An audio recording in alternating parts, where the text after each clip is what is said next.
O mundo no qual todos querem a salvação e têm coragem de fazer de tudo para conquistá-la.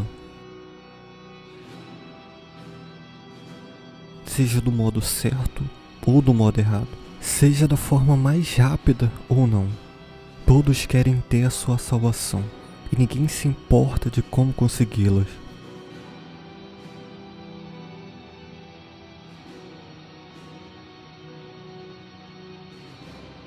Contanto que seja um meio de alcançar a salvação, as pessoas irão fazer o que for preciso para alcançá-la. Uma terra onde cai uma maldição chamada O Milagre, assim abençoando alguns e amaldiçoando outros. Uma trajetória de dores, sofrimento, penitências e culpa nos aguarda. Este é Blasphemous.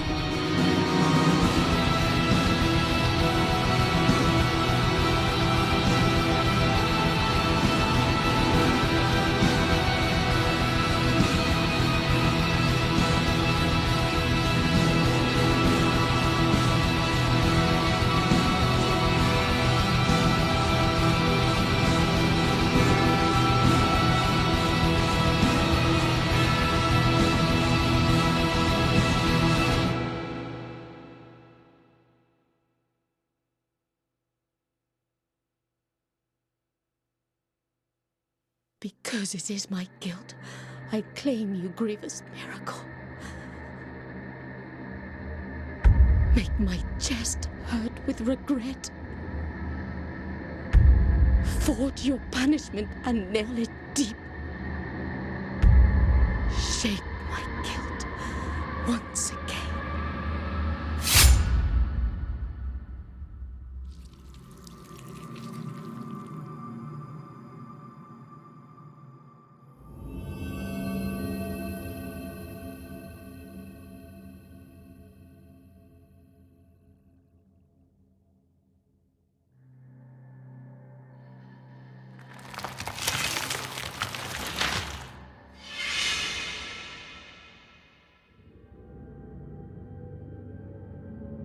And thus, guilt, repentance, mourning, and every pain of the soul of all kind were visibly and tangibly manifested everywhere and in all of us. Sometimes in the form of blessing and grace, sometime in the form of punishment and corruption. That divine will, equally pious and cruel, which we could not and will never be able to unravel, was called the miracle.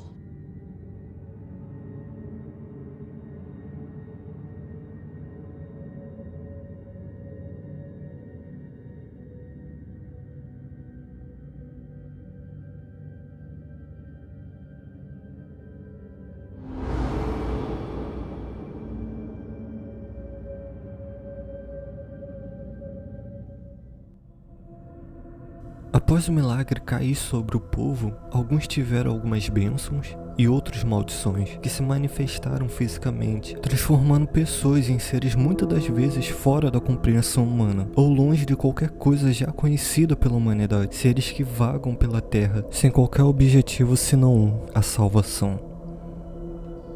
Como já dito, o milagre se manifesta de diversas formas, sendo elas cruéis ou não. Com isso, o penitente renasce do milagre. A partir daí, sua jornada de combate contra aquele que levou à sua morte começa. O penitente faz parte de uma organização religiosa chamada Irmandade do Pesar Silencioso, no qual seus membros fizeram um voto de penitência silencioso. Meio óbvio isso, né? Todos eles usam um capacete pontiagudo com arames farpados em sua volta. Após a Irmandade se opor à igreja que domina, aquela região, foram todos mortos, restando apenas um, com a maldição de renascer toda vez que morrer, sem direito ao descanso eterno ou à salvação.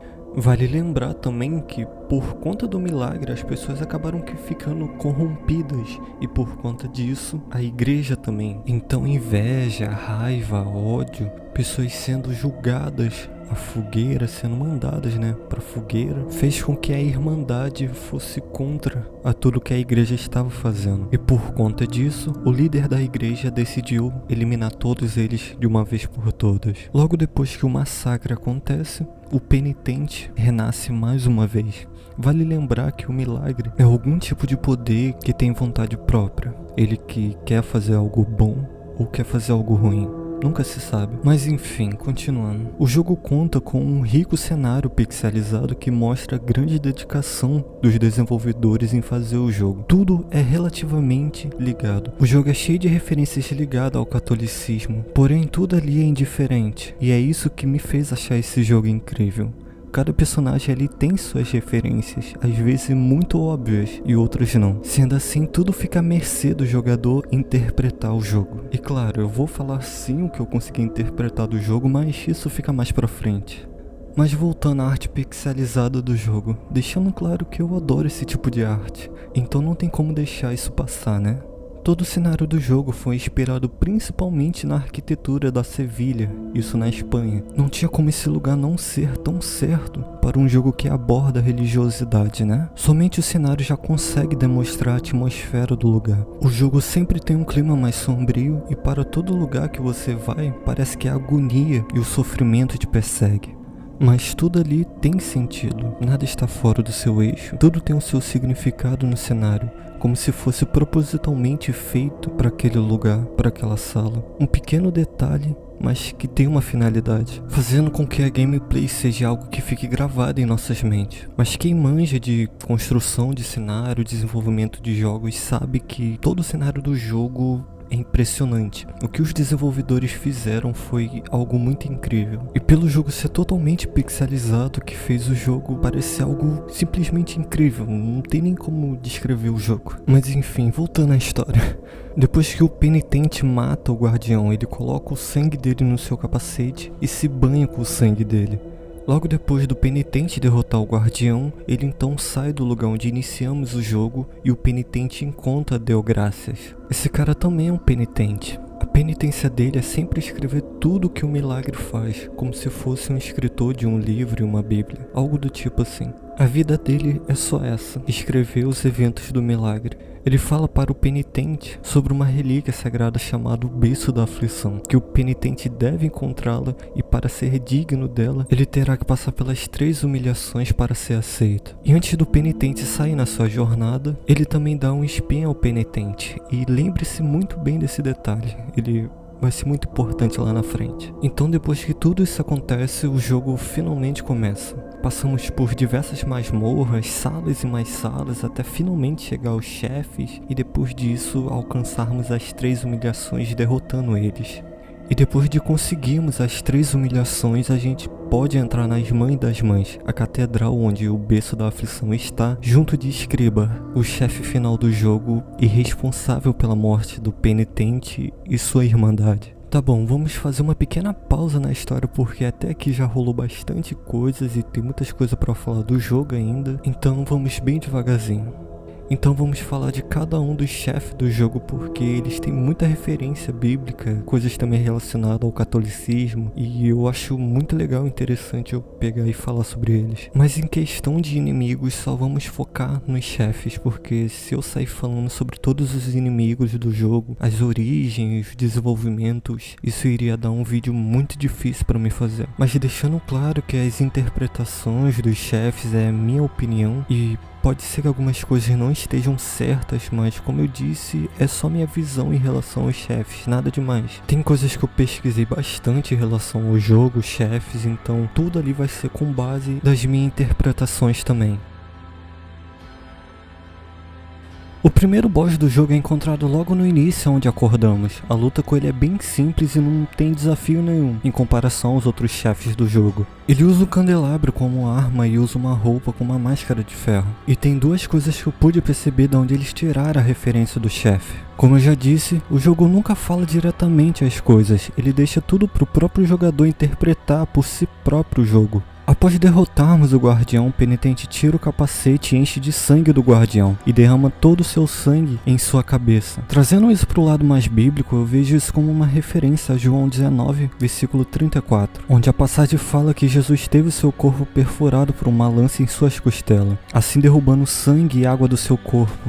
E seguindo esse pensamento, o ato de pegar o sangue e derramar sobre a sua cabeça poderia ser uma forma de lavar os seus pecados.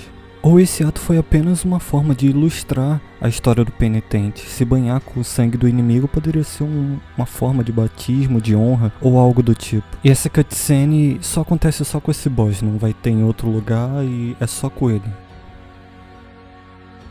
Logo depois disso temos as Três Angústias, que para mim foi um dos chefes mais bem feitos em questão de design. Elas são 3 mulheres que usam um vestido todo preto e devem ter sido inspiradas nas roupas que usam na Semana Santa lá na Servilha, na Espanha. O povo nessa época tem o costume de se vestir com roupas muito parecidas a delas, então possivelmente a ideia foi tirada dali. O conceito de ter 3 chefes poderia ser uma representação da Santíssima Trindade que tem no cristianismo. Sendo assim, dentro do jogo, onde tem uma religião apenas de fachada, uma religião corrupta e mentirosa, onde fez com que aquilo que era santo se transformar em dor como punição. Por isso veio o nome As Três Angústias. Quando eu pesquisei, eu cheguei a ver que elas poderiam ser uma representação de algumas estátuas que tem lá na Sevilha, mas nada que pudesse realmente confirmar. Bem no início podemos ver ele deitado sobre uma estátua, e bem ele já teve uma referência à estátua de Michelangelo, onde mostra Maria segurando Jesus após a sua morte no Calvário.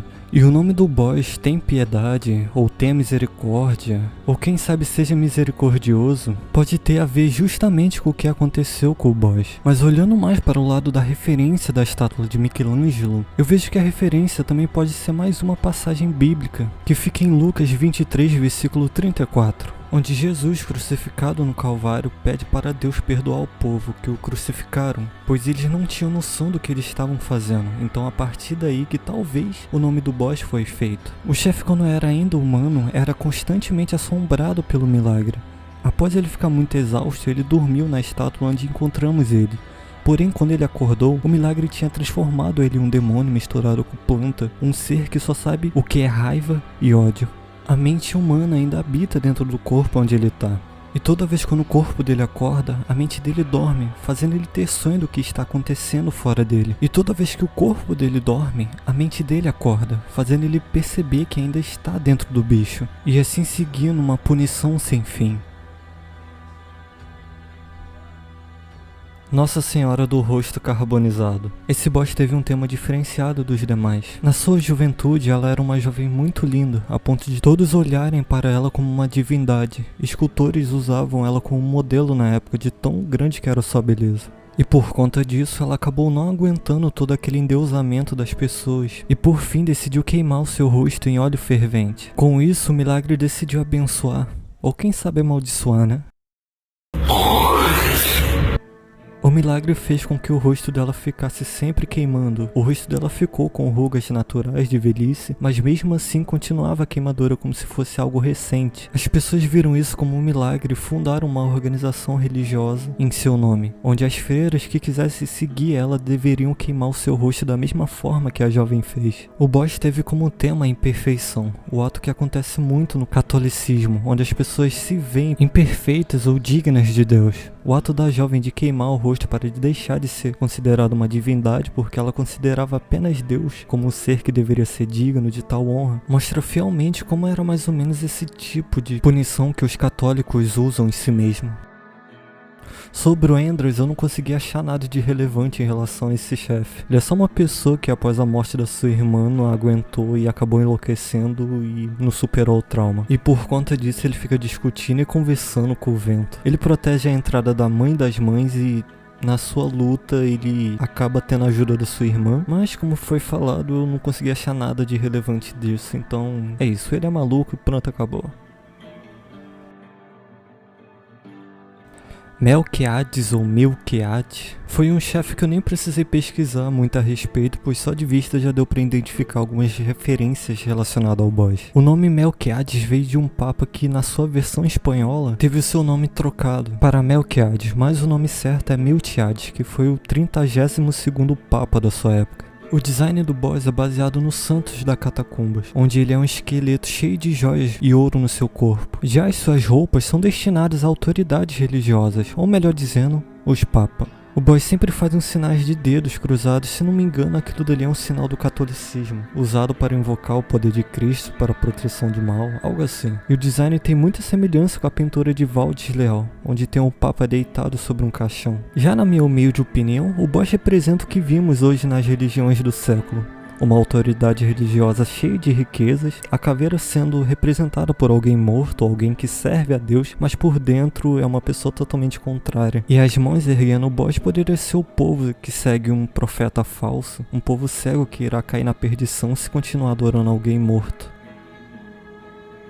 Mais uma vez, outro boss que não tem muito o que achar dele. Ele é só um homem que acreditava fortemente nas suas crenças religiosas e ele foi condenado à fogueira por heresia. Então o milagre fez as chamas arderem mais ainda, reduzindo o corpo deles a cinzas. Com isso, o milagre trouxe ele novamente à vida, porém fazendo ele ser torturado infinitamente, queimando e ardendo para sempre, gritando e gritando de dor. Essa é a sua penitência. Quem sabe esse é o inimigo mais desconfortante de querer lutar, mas a história dele até que é meio comovente. Após a sua mãe ser condenada à fogueira por ser uma bruxa, ela gritou pedindo para fazer um boneco de Vimy. Então as pessoas decidiram criar uma boneca parecida com o corpo da sua mãe. E assim que colocaram o bebê no colo da boneca, ele parou de chorar. O bebê teve seus olhos vendados porque quando ele viu a sua mãe sendo queimada, ele chorou até sair sangue dos seus olhos. Mas também quando colocaram o bebê naquela boneca, o milagre decidiu transformar tanto o bebê como a boneca, fazendo a boneca defender ele a todo custo. A ideia de usar o amor de mãe, pra mim foi uma boa ideia, mas sei lá, ficar ouvindo o grito de um bebê é meio pesado pra um jogo desse.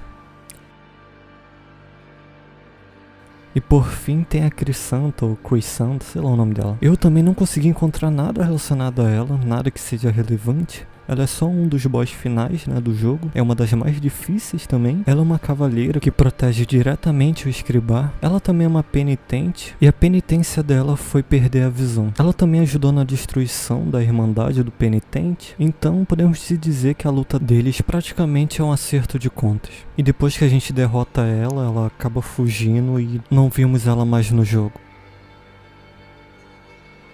E por fim tem um chefe final, mas falar dele seria um pouco meio vago demais. Então tem que falar a origem dele porque ele é o responsável por tudo aquilo dali.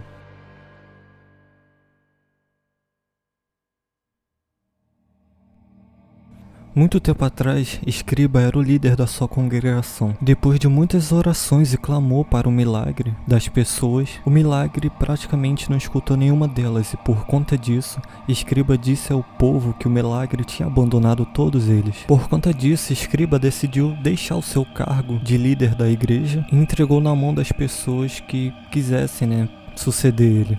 Mas depois disso, estranhamente começou a criar galhos sobre o seu corpo. E consequentemente, o corpo dele passou a se transformar em uma árvore que ficou maior do que a própria catedral onde ele ficava. Depois disso, as pessoas que agora estavam sem uma pessoa para guiá-las, acabaram se perdendo e se tornaram um povo corrupto. Então os bispos que sobraram decidiram queimar a árvore. E a árvore ficou queimando por 90 dias, espalhando cinzas por todas as cidades das redondezas. O milagre levou as pessoas a escalarem a montanha de cinzas que tinha em volta do trono de Escribá, fazendo com que as pessoas fossem engolidas pelas cinzas. Por fim, como punição, o milagre transformou todas as pessoas que ficaram presas dentro das cinzas em criaturas que só vê raiva e ódio, preocupadas somente com um negócio: fazer a vontade do milagre. E entre eles estava Escribá, renascendo mais uma vez e assumindo a igreja novamente. Agora uma igreja que continuava corrupta e seguia apenas a vontade do milagre. A partir desse momento que iniciamos os eventos do jogo. Agora vamos recapitular toda a história de novo. Iniciamos na Irmandade do Pesar Silencioso, depois encontramos Delgracias, que é responsável por escrever tudo o que o milagre faz, como se fosse um escritor de um livro ou uma bíblia. Ele fala para o penitente sobre sua missão, e então o penitente parte em busca das 3 humilhações para poder entrar na Catedral das Mães das Mães. E então, de passar todo o percurso, finalmente chegamos no final do jogo, que é a luta contra o próprio Escribá. Na sua primeira forma, seria só a forma humana, própria do que ele já tinha antes de renascer. Então, depois de derrotarmos ele, ele aparece na sua verdadeira forma. You have shattered the mirror in which you saw me asleep. Now you see me awoken as the son of the true miracle.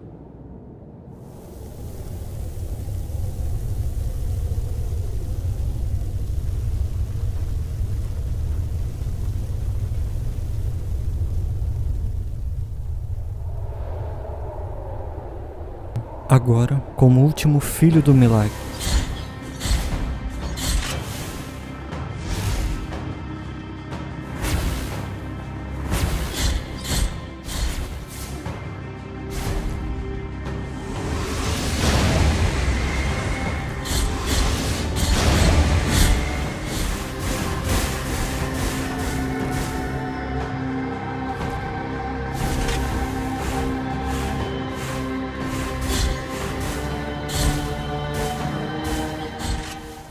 E depois que derrotamos ele, uma criatura sai do seu corpo e ele simplesmente some. Não dá pra saber se você realmente derrotou o Escribá ou ele morreu. Não dá pra saber, ele pega, sobe e some, é isso. Mas depois de tudo que a gente passou, finalmente podemos chegar no final do jogo. Lembra quando eu disse, cara, pra guardar aquele detalhe lá atrás, bem no início do vídeo? Pois é, vamos precisar daquele espinho agora, porque ele vai determinar o final do jogo. Temos dois finais no jogo, o final bom e o final ruim. E tudo vai depender do que você já fez no jogo até o final dele. Se caso você só fez o caminho das 3 humilhações, você acaba, infelizmente, conseguindo o final ruim. Então, vamos ver como ele é.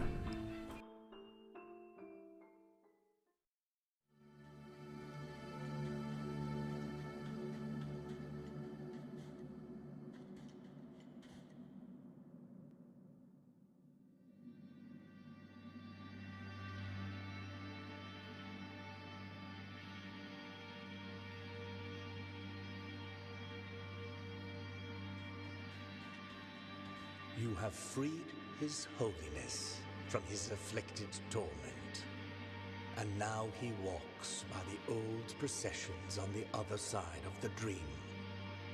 The cradle of the grievous miracle, the final relic. The grail of blood and gold that emanated from the forehead of the Father as he silently lamented the moment of his blessed twisting. That first relic is here, at the top of the Ashen Mountain, next to the Tern throne, where His Holiness was kissed by a miraculous pain. And now, your final communion with the miracle awaits. Only you will be able to know how much of it has seeped into your guilty heart. Your communion with the first miracle awaits.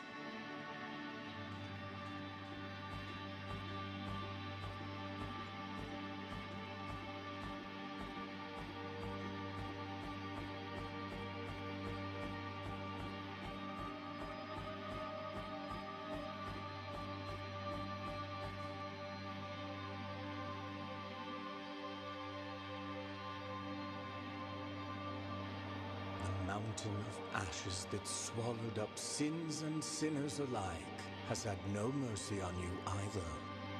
At the mercy of the miracle you were, and at the mercy of the miracle you remain. You are no longer anything but one more anonymous visage, without a voice, without countenance. Your penitence is... Deu graças, pega o seu capacete e deixa junto de outros capacetes e ali encerra o jogo.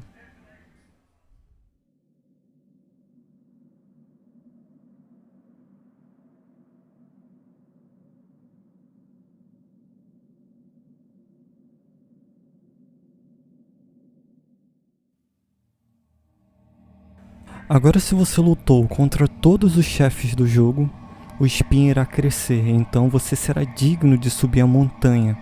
Mas enfim, chega de enrolação e veja o final.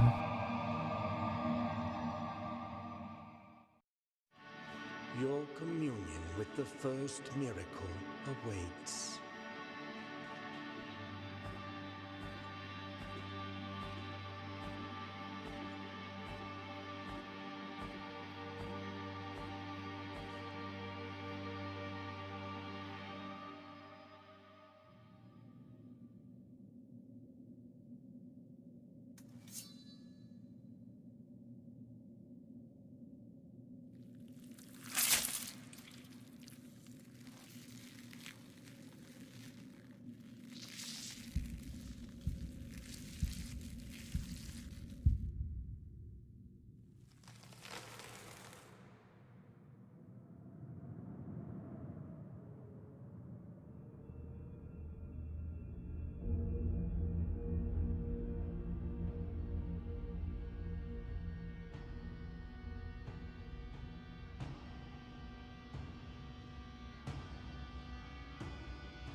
Thus came the moment of final communion with the sword born of guilt. A last sacrifice in order to finish penance and break off with the ungodly will of the grievous miracle. But the plans of the miracle are capricious. Penance never ends, but changes, hurts, and condemns at will. There is no place for the penitent one on the other side of the dream. His place is here among us. He is the new father and the last son of the miracle, recipient of our prayers forever and ever.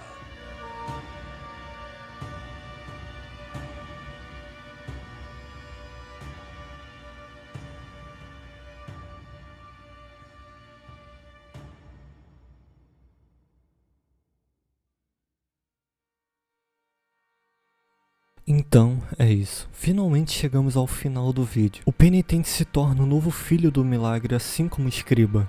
Mas não se fala se ele ficou do mal ou não. Ou se ele adquiriu alguma forma ali, tá vagando pelo mundo. Ou só é um título mesmo. Ainda tem algumas DLC pra falar, mas eu acho que por ela se tratar de uma história também à parte, é melhor deixar isso para outro vídeo. Mas se caso você assistiu aqui, eu peço que você considere compartilhar o vídeo. Deu muito trabalho pra fazer, mas eu gostei muito de ter feito um vídeo assim. Então se você puder compartilhar o vídeo, isso ajuda demais o canal. Eu super recomendo o jogo e vale muito a pena jogar ele. Agora, deixa eu ir. Bye bye.